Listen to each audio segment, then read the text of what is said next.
right, black belts, this is day 3 of working on a wrist locking drill. We're going to take you all the way through the wrist locking drill today. We'll go through it smoothly, twice in a row, and we're going to break it down step by step. The 2 times that we do it straight through, we are going to go from 2 different angles, and then we'll break it down for you step by step. All right, wrist locking drill. So from here, okay.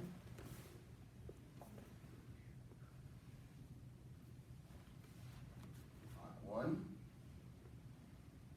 2, 3, 4, 5, 6.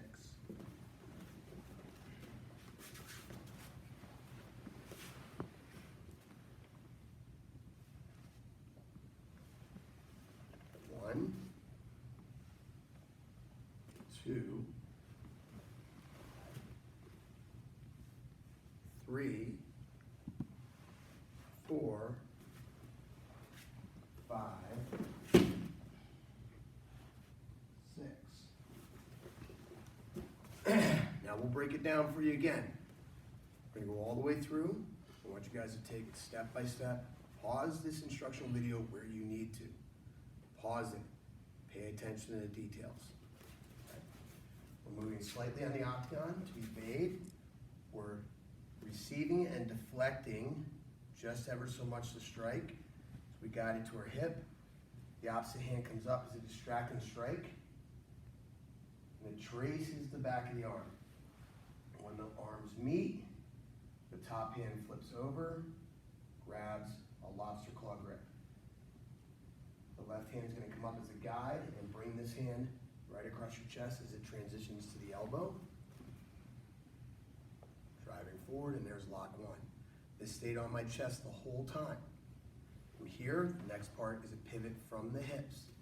Pivot from the hips. Next lock, I relieve the pressure so he can ease up. I want to create space to step through underneath. Bring this hand down.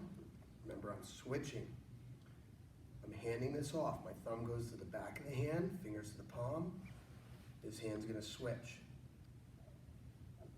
Lock 3. Now relieve the pressure. I'm going to grab at the elbow. I'm going to let this hand and this wrist spin inside my C grip as I drive the elbow down.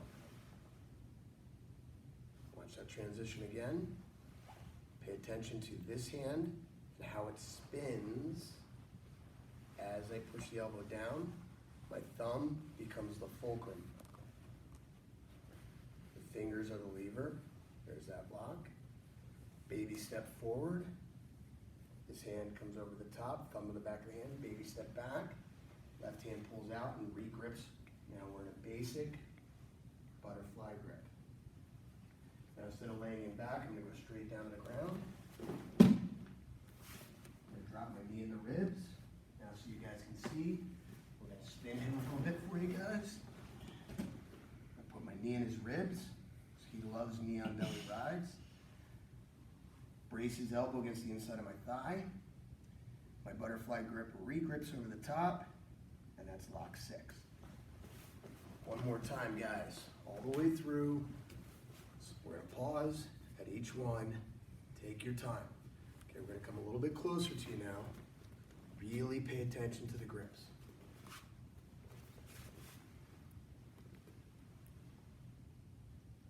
Trace the back of the arm. We want to use stickiness, constant contact. When the hand hits, let's turn for a second. When this hand comes down, as my wrists meet, the hand's going to flip over and grab the lobster claw grip. This hand's still just a guide as it brings it up across my chest to here and into our first lock. Turn. This is still on my chest.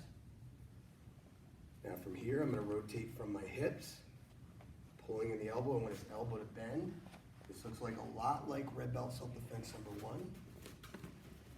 Using my chest to create pressure, rotational pressure, and then we're downward angle there. Now I relieve the pressure, underneath. Now I'm going to bring this hand down and hand it to my other hand. Thumb, fingers go to the palm. Thumb, fingers go to the palm. Rotate. From here, tap the elbow. Remember, this hand's going to rotate. It's going to let it slide into position as I tuck that elbow inside in our come along grip. My thumb is the fulcrum here. Fingers are the lever. Lock. Baby step forward as my right hand comes in, thumb on the back of the hand. Baby step back as I come over the top. Now, let's just turn here. When I go to lay him down, instead of laying him all the way back, I'm just going to drive straight down the ground. Very sharp landing. From here, I bring my knee up, right in those ribs. Brace the back of the elbow on my thigh, right there. Come over the top of the hand and crank. Sensei. Wrist locking drill.